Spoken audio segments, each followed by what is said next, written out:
Out.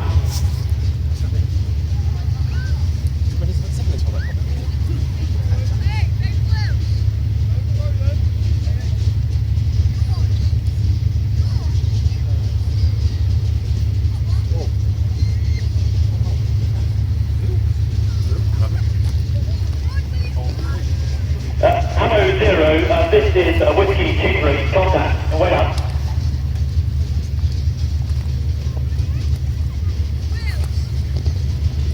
Hello, Charlie 2-1, this is Whiskey 1-2. Westbound G59, in at grid, 831-883. 831-883. Handing off side, over. Charlie 2-1, Roger, moving now, out.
Hello, 0, this is Charlie 2-1. Reference my contact at 12:10 hours. Grid 831-883. One time 659 and dismount destroying unobjective steel.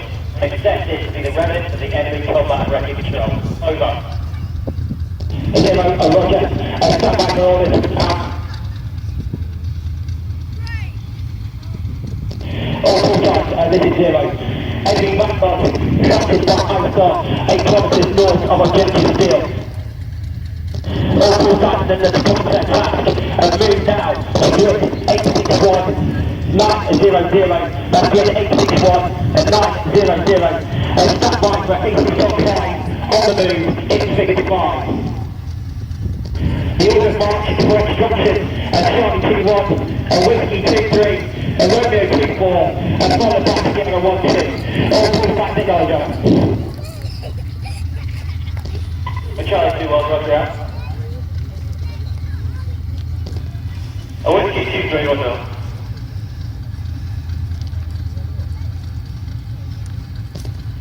Sierra 1-2, Roger out.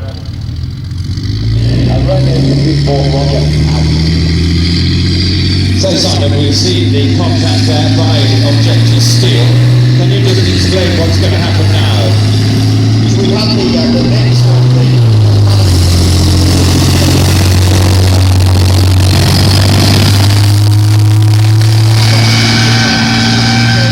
Destroying them in the armour whilst the dismounting infantry, the armed infantry engaging the enemy's infantry and dealing with that threat. Because they've assessed that this is the enemy vanguard and we expect that the enemy are going to come in large numbers, the battle group commander has decided that he actually wants to pull back from his current location before assessing how he's going to conduct future operations. And so you've heard him preparing everybody for a hasty SOC 5, that's a standard orders card, and he's going to get them ready for a hasty attack. The power of a SOC is that even whilst on the move, the commander can give pretty detailed instruction to his full battle group to set up and rapidly move into the attack for subsequent operations. That will occur somewhere else on the battlefield.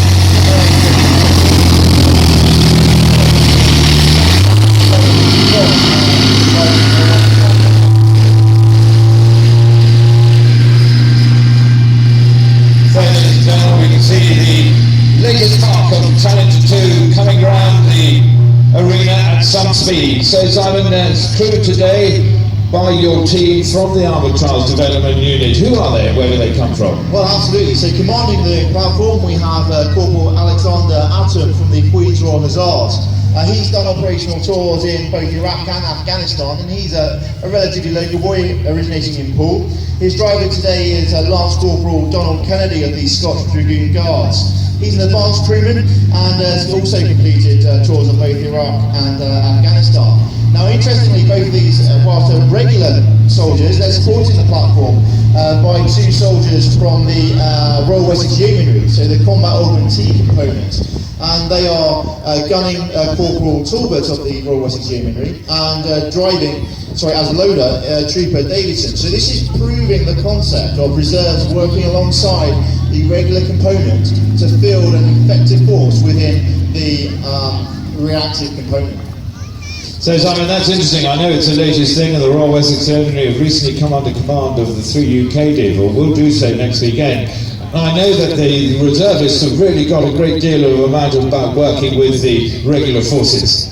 They have, and it's only going to grow, and I think it's a real strength of the future army structure. And just to point out what we've just seen the Challenger 2 deploying a smoke screen to assist in its extraction, so another really useful asset for protection that the platform's got. So Simon, now the tank is, CR2 has taken up its overwatch position. We're going to see the rest of this battle group beginning to withdraw. Here comes the warrior. Absolutely. So this platform is being commanded by Major Keith Page. Gunning for him today is Corporal Marcus Williams of Private Rifles. He's very experienced, completed operational deployments in Iraq, Afghanistan, and also undertook security duties for the Olympics. Driving the platform, we have Fusilier David Hughes of the 1st Battalion of the Royal Welsh. And actually in the back of the platform, quite interestingly, whilst there is a man there from HDU, Sergeant Dax Pett of 1 PWRR, there's actually, the dismounts you saw today were from the Vickery platoon of Dorset Army Cadet Force. And their adult instructor today was Lieutenant Jerry Stolford, and he was supported by Cadet Sergeant Dan Simmons, Corporals Harry Barnett, Corporal Brandon Newton, all have got a good few years experience in the platform, and perhaps these are the future of the Army. Indeed, it's very important, ladies and gentlemen, to recognise that the Army, although it's reducing in size, is still recruiting in order to make this concept work, Simon.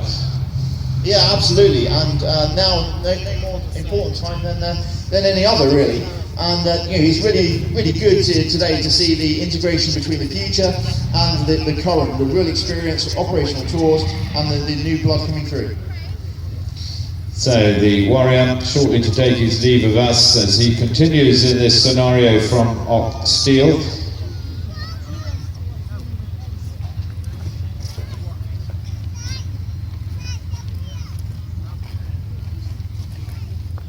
So there are a few more details about this vehicle, aren't there, Simon? It's got an upgrade program in place. Absolutely. So the vehicle you can see is slightly more advanced than a normal Legacy and Core Warrior that our guests might be used to seeing, and this has been configured specifically for use in Afghanistan on current operations. But currently underway is a capability sustainment program, which is going to see a new turret for the platform, an upgraded electronic architecture, and an increased modular armoured protection system. And again, that's going to be coming online in the next few years, ready to equip the Army of 2020 and beyond. And that'll be a real significant capability increase. The ability to fire on the move is a massive step forward, as well as the provision of a 40mm case telescopic cannon, common with that's going to be going on to the Scout SV that we spoke about earlier. Indeed, and now we're going to see him reload his dismounts, and you can see how quickly they can get in, these cadets, as they complete the withdrawal from Steel, and then he will pull back whilst the Challenger 2 is obviously maintaining overwatch.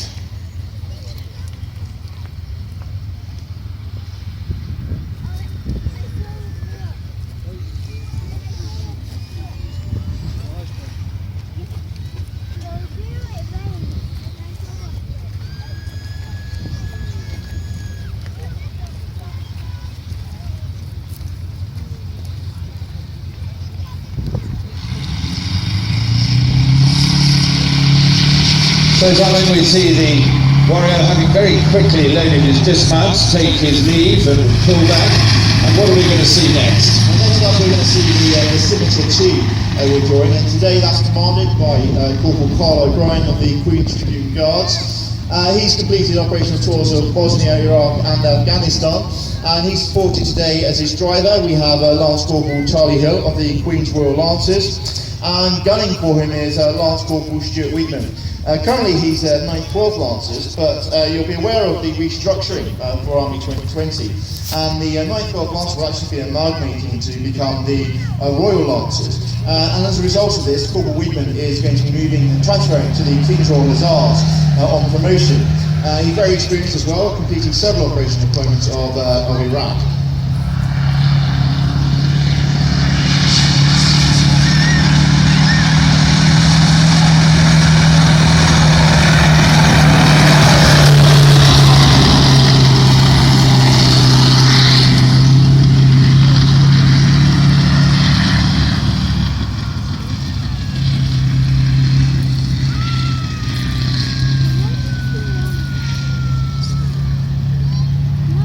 Says Ivan, we're just waiting for the orders to be given to the Scimitar, who will fold back along with his other units.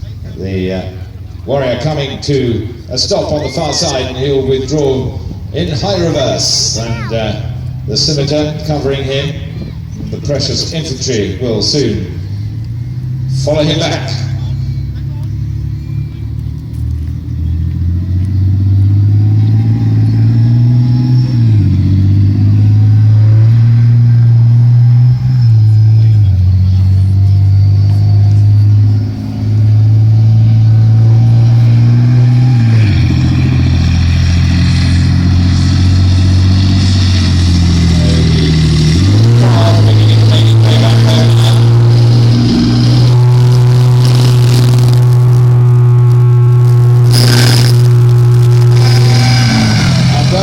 Strange armour we can see around the crowd there.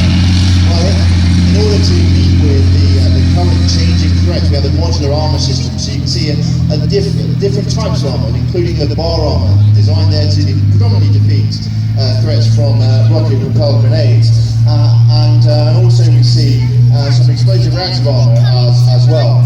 The CRARRV today is being commanded by Corporal Craig Mustard Coleman of the Royal Electrical and Mechanical Engineers.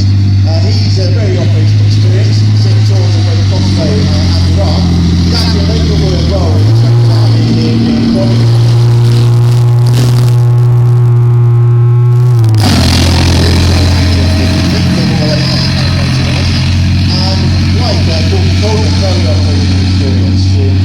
Bosnia, Kosovo, Northern Ireland, Iraq and several tours of Afghanistan.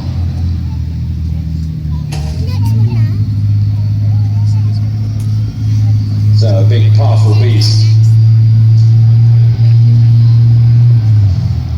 So in order to cope with its heavy load, Simon, we haven't talked about much mechanical stuff so far.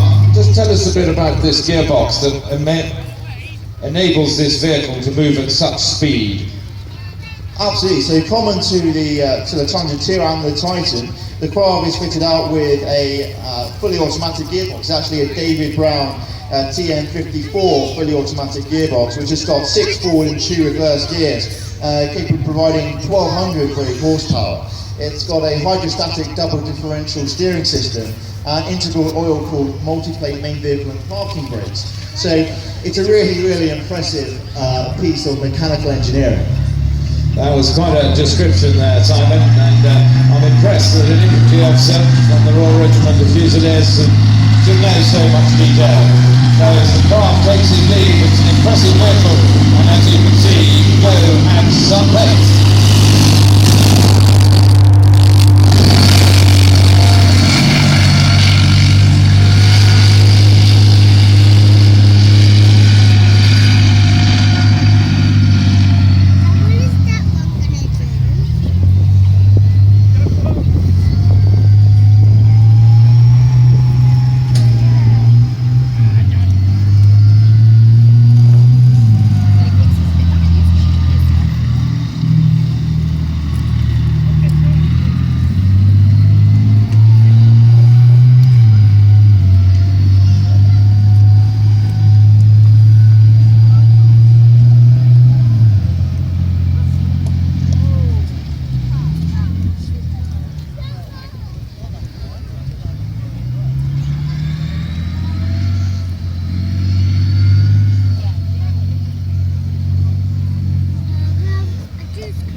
So Simon, you can see the Scimitar beginning to move now.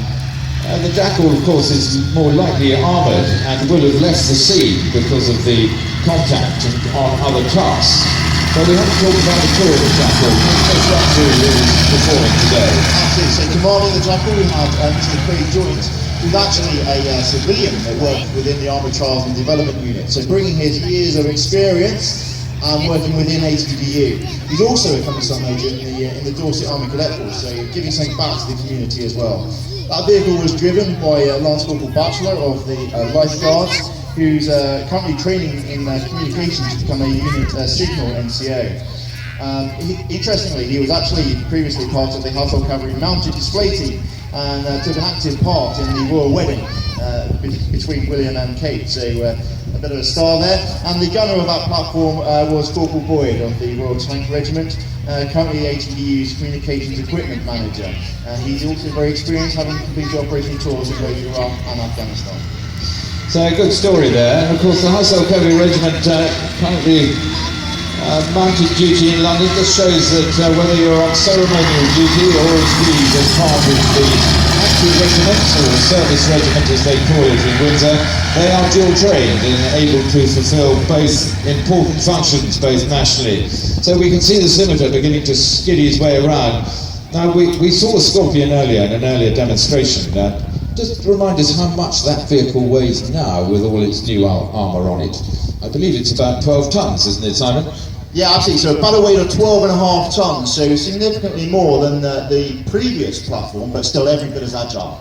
Indeed. So I think we're going to see the bridge layer that Stroke can come forward now and recover his bridge, and that'll conclude, ladies and gentlemen, the British Army display here, trying to give you a glimpse of the future by showing the vehicles and many people involved in this display and its preparation, and I'd just like to thank in particular Captain Nick Bridges of the RTR, Captain Simon Walker of the Royal Regiment of Fusiliers, who's been my co-commentator here this morning for you, and also all the crews from the Armoured Trials Development Unit, the Royal Wessex Yeomanry, the Command Information School, and of course the cadets, and all those who've given up their time in their busy military lives to join us here this weekend. Ladies and gentlemen, big round of applause for the British Army Display 2014.